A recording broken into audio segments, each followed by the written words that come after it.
Late Night Health continues with Dr. Lillie Rosenthal. She's a DO. She is a physical med doctor, and she has got a really interesting topic here, and that is pain meds, or the price of pain, and pain meds is outrageous, but even using over-the-counter pain meds can lead to addiction. Dr. Rosenthal, thanks for joining us here on Late Night Health. Thank you for having me. Is it true that if I occasionally use, say, Tylenol or an Advil or a generic of those two drugs, that I could get hooked, or that my body will react and I'll need more and more to get the same relief? Well, I'm not too sure if the physiology supports that, but it's really the behavior, which I'm not really promoting for people to be, just medicating themselves with pharmacological, chemical Band-Aids. There's much better ways to be controlling pain, more sort of in the lifestyle realm or non-pharmacologic. So, we have a huge problem in our country, as your listeners are probably aware, of being addicted to more prescription pain medications, the OxyContins, the oxycodones, the fentanyl. These are really very addictive and dangerous medications. But you're right, even the over-the-counter Advil, Aleve, Tylenol, they do not come without side effects and risks. I mean, I know... So not always the first... Yeah, sorry? Yeah, I was thinking of acetaminophen has been linked to, I think, liver problems, and especially if you have even a little bit of alcohol occasionally. I mean... Absolutely. There are, people seem to think you can walk into your local pharmacy and buy something over the counter without a doctor's prescription, and it's going to be totally safe, which is totally untrue. So there are side effects with those little white pills and little capsules that we take. Liver problems with acetaminophen is not a small risk. So, again, there are much better options than sort of just taking a pill for an ill, as we say. It's not really changing the root cause of the pain. It's just, taking something that might give you some immediate relief, but not really solving a problem. My grandmother, when we didn't feel well, would make us chicken soup. Is that something that... Well, you're laughing at me. Yeah, and it was great, good, right? Right? Never cared much for, down to the matzo balls. My question is, this was an old-time remedy. I mean, she had a couple of things that she would give us if we didn't feel well, and that was one of them. Does chicken soup make you feel better? Can it get rid of a headache or make your back feel better? Chicken soup is really comforting. It's really good. Actually, there's a lot of good studies on it, some elegant scientific studies that do support chicken soup for the common cold, and, maybe staving off a flu. But as far as pain, I don't really know. It could be comforting. There are better options for pain control and pain relief. Well, I know that chicken soup... Yeah? I'm looking for something to eat to get rid of that headache, for example. Yeah, that's a great one, because there are so many things we can do with our diet in order to prevent pain and also treat pain, really. So, headache, you mentioned, some of the things to think about, to control headache would be not eating processed food, right? You're out there in California, eating fresh fruits and vegetables, things that grow, being hydrated. I mean, these are things that could really, prevent a headache.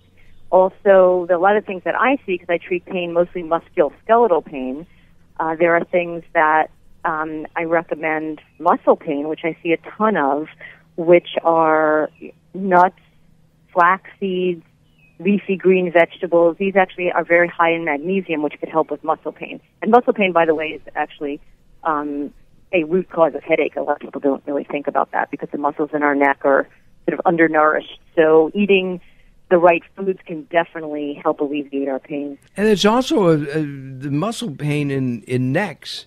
Right now, Daryl was rubbing his neck. The stress of everyday living, of life. Oh, 100%. We're sort of slaves to our phones and computers, and modern life definitely has its side effects. And physical stress, mental stress, which turns into physical stress. So sorry, Daryl. I would recommend something that I use often, actually, if you want a quick, easy relief. It's something called the Arnicare, which is a topical homeopathic cream, totally safe, won't hurt your liver. It's actually made from a mountain daisy and can really help with muscle pain. So, Daryl, you should check that out. I certainly will, but as with most homeopathic medicines, it's probably not down at the local CVS pharmacy or the local supermarket. Yeah, it actually is. I'm to the East Coast, so Whole Foods, Trader Joe's definitely carries that. There's a topical and there's also actually an oral form of that. So, which do you prefer? What? Give us the name of that again. Arnicare, Arnicare. It's a pain relief. There's a topical homeopathic gel, which gives very good relief without any side effects, things like muscle pain, muscle stiffness, swelling. There's also an oral form, which you take under the tongue, little white pellets. A sublingual. And sublingual, exactly. Sublingual, which is more for sort of all-over body pain. So both I recommend, much safer, much more effective than Tylenol and Advil. And what about the topicals that have menthol in them that heat up? Yeah, so a lot of people don't like I prefer Arnicare. That's my go-to. A lot of people don't really like the smell of the menthol, and the menthol really doesn't, some people like it, but, a lot of people prefer sort of an odorless, colorless, and something that works to actually work with the body's natural healing capacity. So I'm an Arnicare fan. Okay, got it. Talking about the American diet and how that affects pain, can eating the American diet, the fast food stuff, can that actually cause pain and in addition to not being overall healthy for you? 100%. Actually, the sort of overall American diet, which I don't really subscribe to or eat myself, I try to eat like a European peasant. I know it sounds funny, but things that are simple, things that grow, things that are not processed. Eating processed foods, or what we're calling the American diet of sort of fast food, actually causes inflammation in our bodies, which is really bad on so many levels, for muscles, for joints, even our arteries, veins, our vascular system. It affects brain health. It affects cardiac health, all negatively. So food is really, let food be thy medicine. That is something that I'm reminding my patients of all the time. So it's huge. You can't counteract. You can't have a horrible diet and be healthy. It just doesn't work. And it could actually help ameliorate pain. Something I like also, I'm going to add, there's a spice called turmeric, which actually can help with pain. So it's a pretty pungent spice. It's found in a lot of Indian food. And it tastes really good.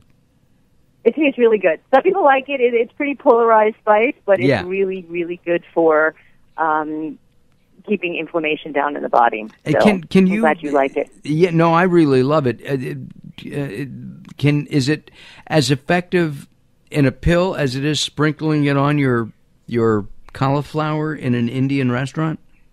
Yeah, that's a great question. I don't know how often we all go to Indian restaurants, although we should, and sprinkle it on our cauliflower, but that's sort of a not everyday occurrence. So I recommend that people can, yes, take the pill in a tablet, or if they do like the flavor like you do and like I do, I actually put it in tea, which I really like. I'll sprinkle a teaspoon of turmeric in like peach tea, and it's pretty delightful, actually.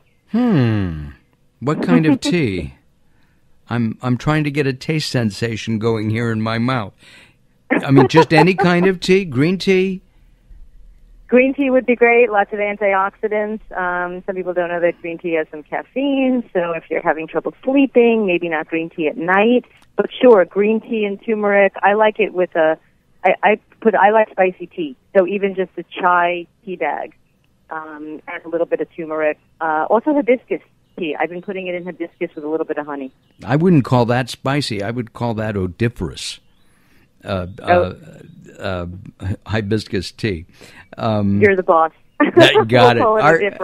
Our guest is Dr. Lillie Rosenthal. She's a DO, a board-certified physical medicine and rehab physician in New York, and we are talking about the price of pain, and we're talking about different routes to alleviate pain throughout the body. Coming up in just a few minutes, Robert Clancy will be joining us and talking to us about superheroes as he dressed up as a Spider-Man recently in a New York hospital for kids, and we'll be talking with him in just a little bit.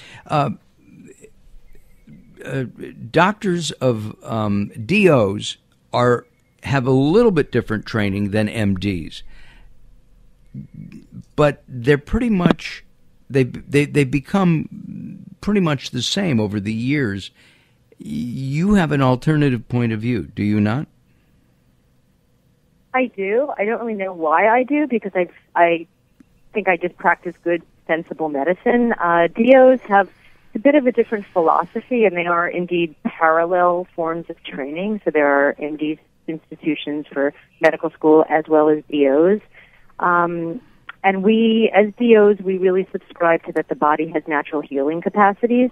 We have the same licensure. We can prescribe medications if necessary. We can do surgery if we go through a surgical residency. But we are pretty much aligned with the body. The structure and function are very interrelated, and the body can heal itself giving the right tools. And that really resonated with my own personal philosophy of health. And that, of course, is not something that most MDs subscribe to. I'm sorry, of course, did you say that philosophy? I said that philosophy is not something that most MDs would subscribe to.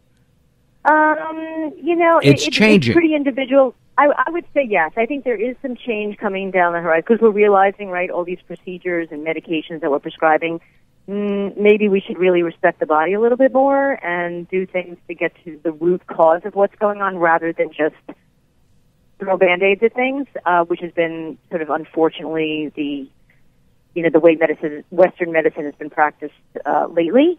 It really is a function, I don't want to get political, but it's a function of time. We've had more time to sort of uncover the root cause of what's going on. Oh, we can be political. We can talk about insurance companies. We'll do that next time, I promise. Great. When you come back, we'll talk about your feelings on that. What about the fact that doctors overprescribe for two reasons, in my opinion? One, the patient says, "Doc, whatever it was you gave me last week doesn't help. I need something stronger." That's one. And two, because of that time frame, that 6 minutes that they get to spend with the patient, it's just easier to say, "Here, take something." Yeah, we have less than a minute. You're 100% right. What we really need to do as doctors, DOs, MDs, is examine our patients, figure out root cause, and really help our patients. This pill for an ill is really killing people, so we need to really do this differently. We're going to have very strongly about that. We will have a picture of Dr. Lillie Rosenthal on our website, as well as her bio and some information about her. So be sure to check out latenighthealth.com to find out more about Dr. Lillie Rosenthal, and we will have her back, I promise. By the way, I forgot to say she is a consulting physician for the American Ballet Theater. Ooh, I love that. All right, coming up next is our Doctor of Soul, Robert Clancy. Don't go away. More coming up as Late Night Health continues. Join us at latenighthealth.com. Late Night Health with your host, Mark Alyn, continues in a moment.